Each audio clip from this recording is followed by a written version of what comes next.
আসসালামু আলাইকুম। সম্ভবত আপনাদের প্রোগ্রামটা দীর্ঘ হবে এবং সবাই টুকটাক বলবে, তো এই জন্য আমার কথা দীর্ঘ না হয়, আপনাদের ধৈর্যচ্যুতি না ঘটে, সংক্ষেপে কিছু বলবার চেষ্টা করা। আসলে সংক্ষেপ বলেও তো আর আমরা সবাই যত বড় বক্তৃতা দিই আগে তো বলি সংক্ষিপ্ত, তো মানে সত্যিকারই সংক্ষেপে যেন শেষ হয়, আমি আল্লাহর কাছে সাহায্য চাচ্ছি। তো প্রথম কথা হলো যে মানে যেটা সব থেকে রিসেন্ট এটা বলি, আমি এই যে এখান থেকে আসছিলাম আর একটা প্রোগ্রাম করে, তো পল্টন থেকে হেঁটে আসছি, তো একটা মজার ব্যাপার ঘটেছে। তো এর মধ্যে আমার সাথে সম্ভবত জামাতের অনেকজন যাচ্ছিলেন, তো দেখা হলো, শুভকামনা জানালেন, তো বললেন যে ভাই আপনারা যেভাবে কথা বলেন এটা জারি রাখবেন। তো ওখান থেকে 30 সেকেন্ড পরেই সম্ভবত বুঝতে পারলাম যে ওখানে বিএনপির একজন ছিলেন, উনি এসে বললেন যে ভাই একটা কথা, আপনারা তো হক কথা বলার চেষ্টা করেন, তো বিএনপির বিরুদ্ধে যেটা হচ্ছে এটাও কিন্তু আপনারা ঠিকঠাক মতো বললেন। আমি বলি না, আমরা তো সেটা বলবার চেষ্টা করি, বিএনপির যেটা অবদান সেটাও বলি, আবার যেটা সমস্যা সেটা তো বলবার চেষ্টা করি। এই জন্য আসলে আমরা কারোরই মেন না, এটা একটা বড় সমস্যা। মানে আমরা যেরকম করে নিঃসঙ্গ, তো এই নিঃসঙ্গর ভয় নাই আমাদের। কারণ হলো এটুকুন, অনেকে বলে না যে আমাদের জুলাই অনেক কন্ট্রিবিউশন, বিশ্বাস করেন আমি নিজে কোনো সময় এককভাবে এরকম বলি না, কারণ ধরেন 1500-র বেশি ডকুমেন্টেড শহীদ, এই শহীদদের মধ্যে আমার নাম নাই। 22,000-এর মতো অধিক। গতকালকে ঢাকা বিশ্ববিদ্যালয়ে নামাজ পড়ে বেরোচ্ছি, তখন একটা হাফেজ টিআরটি ওয়ার্ল্ড ওর একটা ওর উপরে ডকুমেন্টারি করছে, দুটো চোখই নাই, ছেলেটার বয়স 22 বা 23 বছর, তো নাম শুনে জড়ায় ধরেছে। তো এই যে আপনাদের টুকটাক ভালোবাসা, আপনারা ভালোবাসেন, দেখলে এক কাপ চা খাওয়াতে চান, আমরা ভাবি যে এই যে সম্মানটুকুন এই যেই জুলাইয়ের জন্য, সেই জুলাই তো আমার একটা চোখ যায় নাই। একটা ছেলেকে ইন্টারভিউ করা হলো যে ওর দুটো চোখই নাই, তো ওকে জিজ্ঞেস করা হলো যে তুমি আসলে একটা চোখও বলছে যে আমার অন্তত একটা চোখের আলো ফিরিয়ে দেওয়ার ব্যবস্থা করেন। আমি আন্দোলনের অনেকদিন আগেও আমার মারে ভালো করে দেখি নাই, আমি একটা আলো যদি একটু ফিরে পাই আমি আমার মারে দেখবো আর একবার। তা আমাদের জাতিগতভাবে সামষ্টিক ব্যর্থতা কি? আমরা তো আসলে বিপ্লব করতে পারি না, একটা বিপ্লবের মধ্যে আছি আমরা যারা মনে করি যে আমাদের চূড়ান্ত একটা স্পার্ক ঘটবে, সেটা 2 বছর হোক 10 বছর পরে হোক, ঘটতে হবে। আবার গণ অভ্যুত্থান না বিপ্লব, এই একাডেমিক তর্ক যারা করে, মুশকিলটা কি দেখবেন এদের ব্যক্তিগত জীবনে কারো পরিবারে একজন জুলাইয়ের আহত যোদ্ধা নাই, যে অন্ধ হয়ে গেছে, পঙ্গু হয়ে গেছে, শহীদ পরিবার তো নাই। এখন আমাদের যেটা একটা বড় মুশকিল সেটা হলো এইখানে স্মৃতিচারণের চেয়েও গুরুত্বপূর্ণ হলো, আপনাদেরকে অনেক আগেও আমরা বারবার পুরো জাতিকে সতর্ক করবার চেষ্টা করেছি, আজকেও আবারও বলছি, সম্ভবত এই জুলাই থেকে আগামী 6 মাস হোক 1 বছর হোক, বাংলাদেশ প্রচন্ড ক্রাইসিসের মধ্য দিয়ে যাবে, প্রচন্ড। এবং এই ক্রাইসিসটা আজকে বিএনপির যে ক্রাইসিসের মধ্য দিয়ে শুরু হচ্ছে, আমরা এইটা ভাবার কারণ নাই যে এইটা থেমে গেলে ক্রাইসিসটা এখানেই থেমে যাবে। এটা বিএনপির সাথে ঘটবে, এর কিছুদিন পরে বিএনপি যখন সাইজ হয়ে যাবে মোটামুটি, সেটা ইন্ডিয়ার মাধ্যমে হোক, এজেন্সির মাধ্যমে হোক, XYZ আরো অনেকের মাধ্যমে হোক, এরপর এটা জামাতের উপরে আসবে। তো বিএনপি যে কয়দিন পারলো তো পারলো, জামাত পারবে না 3 দিনও। এরপরে চূড়ান্ত খেলাটা হবে এনসিপির সাথে, এবং এনসিপি পারবেই না। তো ফ্যাক্ট হলো আমাদের দুটো লড়াই একসাথে করতে হবে।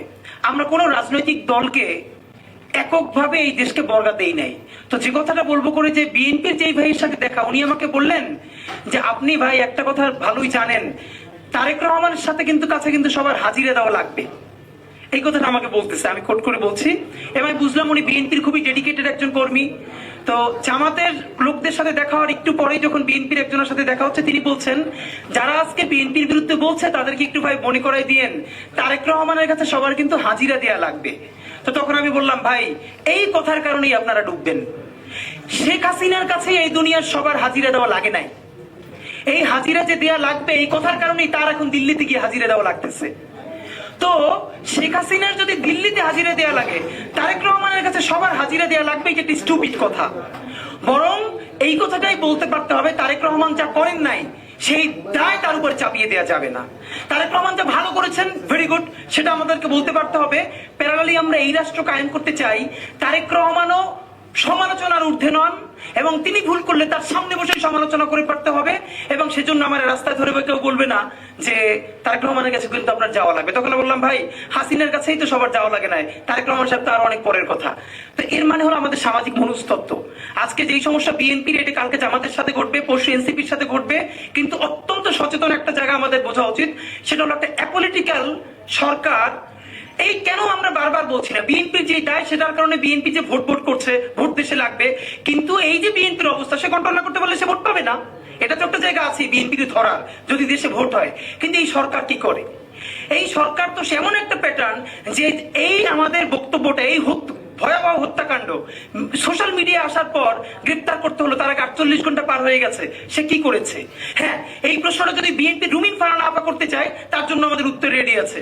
আমরা তখন তারা বলতে চাই, সে বলে কি করেছে, তখন আমরা বলি তারা যদি অ্যাকশন নিতে চায় আপনারা তো আবার থানা থেকে ছাড়াই আনেন, বিএনপির তো এই প্রমাণ আছে। কিন্তু সরকার কেন অ্যাকশন নিচ্ছে না? ওকে, সরকার যদি কোনোভাবে নাই পারে সে বলুক যে আমি দেশ চালাতে পারছি না। কিন্তু এই যে জনতার কাছে যে কোনো পলিটিক্যাল এন্টিটিকে ভীষণভাবে প্রশ্নবিদ্ধ করা, আজকে যেটা বিএনপির সাথে হচ্ছে, পরশু জামাতের সাথে হবে, তারপরে যে এনসিপির সাথে হবে, এরপর পুরো একটা অ্যাপলিটিক্যাল রাষ্ট্র কায়েম হবে। এরপর এখানে আধা সুশীল, আধা এনজিও, ওয়েস্টের অনেকগুলো গ্রুপ মিলে এখানে একটা মানে সুশীল এবং খুবই পশ একটা 111 কায়েম হবে। এবং এই যে আলাপগুলো আমরা আজকে করতে পারছি, সেই আলাপটা আমরা করতে পারবো না। তো এই জন্য আমাদের যেটা ভীষণভাবে পলিটিক্যালি কারেক্ট থাকা দরকার, সেটা হলো বিএনপির সাথে আমাদের স্ট্যান্ড দুটো থাকা দরকার। একটা হলো বিএনপি যেহেতু দাবি করেছে সব থেকে বড় দল, সুতরাং সব থেকে বেশি গালিটা তাকে সহ্য করতে পারতে হবে। এই সহ্য করার হিম্মত ক্ষমতা যদি সে হারাই ফেলে, আওয়ামী লীগের পরিণতি বরণ করবে। কিন্তু এর মানে এই না যে আমরা আজকে খুবই বাজে একটা কাজ হয়েছে, আমি জানি না এটা কারা করেছে, না বুঝে করেছে, এটা আমাদের জুনিয়রদেরকে বোঝাতে হবে। দেখলাম যে মিডফোর্ডের দিকে মনে হয় আমাদের আইডিয়াল কলেজের কিছু ছোট ভাইয়েরা গিয়ে সেখানে শহীদ জিয়ার ছবি অবমাননা করেছে। খুবই বাজে কাজ, এই অর্থে বাজে কাজ। এর জন্য আপনার আমার বিএনপি রিজেন্ট করলে কোনো লাভ নাই। বাংলাদেশ শহীদ জিয়া বিএনপির একক অ্যাসেট না। ইভেন আমরা তো বেগম খালেদা জিয়াকেও বিএনপির একক অ্যাসেট বলি না।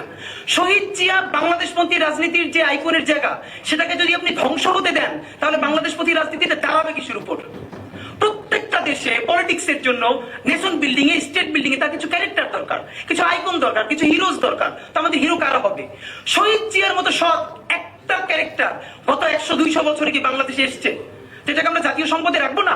হ্যাঁ, বিএনপির আমরা বলবো যে এই নাম সেল করে চাঁদাবাজি চলবে না, পাথর মেরে হত্যা চলবে না। এক সেকেন্ড, এবং অনেকে আমাকে বলেছে জুলাইয়ের স্পিরিট নাই। সেদিনকে একটা ইন্টারভিউতে আমাকে জিজ্ঞেস করলো এখন তো প্রাইভেট ইউনিভার্সিটির নামে না। তো ওই দিন যে কথাটা বলেছি, আজকে আমি ভীষণ নিজের প্রতি মানে আল্লাহর প্রতি কৃতজ্ঞ যে আমি এই কথাটা আমার মনে হচ্ছে। আমি বলেছি দেখেন, আবার যেদিন এরকম কোনো বাজে কাজ হবে, কোনো কারো লিডারশিপের অপেক্ষা না করে প্রাইভেট ইউনিভার্সিটি প্রত্যেকটা নেমে আসবে। And it was happen. দেখেন আপনি, এই যে যখনই বাজে ভিডিওটা আমাদের সামনে আসলো, নামও নিচ্ছি না, ব্রাক, নরসাদ থেকে শুরু করে প্রত্যেকটা বিশ্ববিদ্যালয় নিজেরা নেমেছে, তুমুল মিছিল করেছে। তা আমাদের এখন যেটা সব থেকে জরুরি কাজ, এইরকম পলিটিক্যাল ক্রাইসিস প্রতিদিন লেগে থাকবে। আজকে বিএনপি, কালকে জামাত, এনসিপি, এই সেই চলতে থাকবে, কিন্তু আমাদের ফোকাস হারানো চলবে না। দা ফোকাস ইজ জুলাইয়ের ঘোষণাপত্র এবং সেকেন্ড ফেজ জুলাইয়ের সনদ। আপনাদেরকে একটা কথা মনে রাখতে হবে, আমাদের এখন অনেকগুলো শত্রুর সাথে ফাইট করতে হবে। আপনারা কি একটা কথা খেয়াল করেছেন? বিএনপি প্রথমে জুলাই ঘোষণাপত্রের ব্যাপারে খুবই উদাসীন। পুরো দেশ যখন ঘোষণাপত্রের পক্ষে দাঁড়াচ্ছে, জুলাই একটু একটু একটু একটু বিএনপি করে সেখান থেকে সরে এসে সে জুলাইয়ের পক্ষে দাঁড়াচ্ছে। যেই বিএনপি প্রথম বলেছে এটা কোনো লিটারেচার, এটাকে সংবিধানে নেওয়ার কোনো মানে নাই, খুবই বাজেভাবে বলেছে, সেই বিএনপি এখন বলছে এটা সংবিধানের তফসিলে যুক্ত করা যায়। এর মানে আমাদের যখন ইমপ্রুভমেন্ট ঘটছে বিএনপির সাথে, যেই বিএনপি এখন তফসিলে রাজি হচ্ছে, সেই বিএনপিকে আমরা এটাকে সংবিধানের প্রস্তাবনায় রাজি করাতে পারবো। এবং যখনই বিএনপি এই জুলাইয়ের পক্ষে রাজনীতিতে একটু একটু অ্যাক্টিভ হচ্ছে, জনতার পক্ষে দাঁড়াচ্ছে, খুবই কমন ব্যাপার, ইন্ডিয়ান হেজিমনি তার বিরুদ্ধে দাঁড়াচ্ছে, এখানে ইন্ডিয়ান এস্টাবলিশমেন্ট তো সব আছে তার সাথে। সুতরাং এই পলিটিক্যাল ক্যাওয়াস তৈরি করতে গিয়ে এর মানে আমরা বিএনপিকে কোনো ব্ল্যাঙ্ক চেক দিব না, জামাতকেও না, এনসিপিকেও না, প্রত্যেককে আমরা ধরবো। কিন্তু ফ্যাক্ট ইজ আমরা যেমনি পারি, যেভাবে পারি, এই জুলাইয়ের মধ্যে জুলাইয়ের ঘোষণাপত্র আমাদেরকে আদায় করে নিতেই হবে। জুলাইয়ের ঘোষণাপত্র যদি আমরা আদায় না করতে পারি, আপনারা মনে রাখবেন আমরা ফেল করেছি। 1 বছর পরে আমরা কি নিয়ে গল্প করছি? এখন কতজন কি টাকা ফেরত দেওয়া হচ্ছে হজ করে আসার পরে? এগুলো ভালো কাজ, এই সরকার অনেকগুলো ভালো কাজ করেছে। 13 নম্বর 14 নম্বর গুরুত্বপূর্ণ কাজ, সব থেকে গুরুত্বপূর্ণ কাজ জুলাইয়ের ঘোষণাপত্র। নাম্বার 2, সেই ঘোষণাপত্রের নিরিখে, গণ অভ্যুত্থানের নিরিখে নতুন বাংলাদেশ যে বলছেন সেটা কিভাবে চলবে? এই যে পার্লামেন্টের উচ্চকক্ষ, নিম্নকক্ষ থেকে শুরু করে যত আমূল সংস্কার, সেইটার নিরিখে জুলাই সনদ। এইটা যদি শুরু হয়ে যায়, আমি আপনাদেরকে লিখে দেই, বিএনপি চাইলেও পুরনো রাজনীতি থেকে বের হয়ে আসতে পারবে না, তার দল ভেঙে যাবে, পারবে না। ইভেন এনসিপি আজকে যে কারণে বলছে, এনসিপি এখন পর্যন্ত পলিটিক্সটা ফুল ফেজ শুরুই করে নাই, এই জন্য সে বলতে পারছে। কিন্তু এটা তো সত্য কথা, আওয়ামী লীগের পুনর্বাসন ছাড়া এনসিপির পলিটিক্স দাঁড়াবে না। তো আমাদের স্ট্যান্ড কি? আমরা বলেছি বাংলাদেশে যত আওয়ামী লীগ আছে, এর মধ্যে যারা গণহত্যা করেছে এদেরকেও বিচার করে ফেলেন, যাদের ক্রিমিনাল অফেন্স আছে, গুম করেছে, খুন করেছে, আয়নাঘর করেছে, ধর্ষণ করেছে, এটা কত হবে? 1%, 2%, ম্যাক্সিমাম 5%, বাকি 15% 1% ভোটার বা আওয়ামী লীগকে আপনি কি করবেন? আমরা তাদের সাথে তাদের মতো করে খেলতে হবে। আমি তো বলি বিএনপি, জামাত, এনসিপি ভাগাভাগি করে সব আওয়ামী লীগ নিয়ে যান। এর মানে আজ থেকে 20-30 বছর পরে যখন আওয়ামী লীগ আসবে, কেউ একটা আওয়ামী লীগ আর খুঁজে পাওয়া যাবে না। আপনি যাদেরকে ভাগ করে ফেলতে হবে। আপনি ভাগ না করলে আপনি কি করবেন? দেখেন, জামাত ইসলাম তো আওয়ামী লীগের মতো এত ভোটার নাই, সেই জামাতকেই তো আওয়ামী লীগ পারে নাই। যা করেছে তাদের সকল বড় প্রথম সারির নেতাকে হত্যা করে ফেলেছে, এরপর তো সেই জামাত নাই হয়ে যায় না। সুতরাং আওয়ামী লীগকে আমাদের কি করতে হবে? আগে তাদের বিচার করে ফেলতে হবে। বিচারের পর যাদের হাতে কোনো দোষ নাই, আপনি ট্রুথ অ্যান্ড রিকনসিলিয়েশন কমিশন করেন, তওবা কমিশন করেন, তারা মাফ চাক। এরপরে বিএনপি নিক, এনসিপি নিক, জামাত নিক, সবাই ভাগাভাগি করে নিয়ে যান। কিন্তু এই তওবা কমিশনের আগে না। এবং রুমিন আপা কি বলেছেন? রুমিন আপা বলেছেন যে বিদেশে ট্রুথ অ্যান্ড রিকনসিলিয়েশন কমিশন হয়েছে, কিন্তু এর মধ্যে একটা কথা উনি বলেন নাই, পৃথিবীর কোন দেশে সব জায়গায় মেসকিলিং বলি, মার্ডার বলি, গণহত্যা বলি, জাস্টিস হওয়ার আগে কোথাও রিকনসিলিয়েশন হয় নাই। রিকনসিলিয়েশনের পূর্ব শর্ত জাস্টিস, আপনাকে বিচার করে ফেলতে হবে। সুতরাং এখন আমাদের পুনাব বলি, অবশ্যই আমরা পুনাবকে আজকে বিশেষ করে ধন্যবাদ জানাচ্ছি যে এই আন্দোলনের বাঁশের কেল্লা প্রাইভেট বিশ্ববিদ্যালয়, যখন সবকিছু নাই হয়েছে, ভেঙে পড়েছে, তখন প্রাইভেট বিশ্ববিদ্যালয় দাঁড়িয়েছে এবং বাঁশের কেল্লার মতো লড়াই করেছে। সেটারই একটা গুরুত্বপূর্ণ অংশ পুনাব। আমরা আপনাদেরকে বলবো, প্লিজ আপনারা সবাই একত্রিত হন, কারো লিডের দরকার নেই। আমরা প্রত্যেকে বাংলাদেশের জনগণ এবং দেশের মালিক। আমাদের একমাত্র কাজ, বিশ্বাস করেন, আমরা সবাই মিলে যদি এই জুলাইয়ের মধ্যে জুলাই ঘোষণাপত্র আদায় করতে না পারি, আপনিও থাকবেন না, আমরাও থাকবো না। এবং এই পলিটিক্যাল ক্রাইসিসের মধ্য দিয়ে শুধু একটা কাজই করা হবে, আওয়ামী লীগকে ফেরত আনার ব্যবস্থা করা হবে। ঠিক তার আগে যদি আমরা সংবিধানে অথবা যেভাবে পারি জুলাই ঘোষণাপত্র, জুলাই সনদ দাঁড় করাতে পারি, তাহলে নতুন বাংলাদেশ যেটা বলি, এটার প্রথম ফেজ শুরু হবে। বিএনপি ওই সংবিধানের কারণেই নতুন পলিটিক্স করতে বাধ্য হবে, জামাত নতুন পলিটিক্স করতে বাধ্য হবে। এবং আমি যে এত ভালো কথা বলি, আমি চাইলেও চাঁদাবাজি করতে পারবো না, কারণ ওই মেকানিজমটাই থাকবে না। সুতরাং আমরা মনে হয় এখন যত কথা বলি, এই আলাপের মধ্যে কিভাবে আমরা জুলাই ঘোষণাপত্রের জন্য রাষ্ট্রকে ফোর্স করতে পারি, এই আলাপটা সবার আগে সামনে আনা দরকার।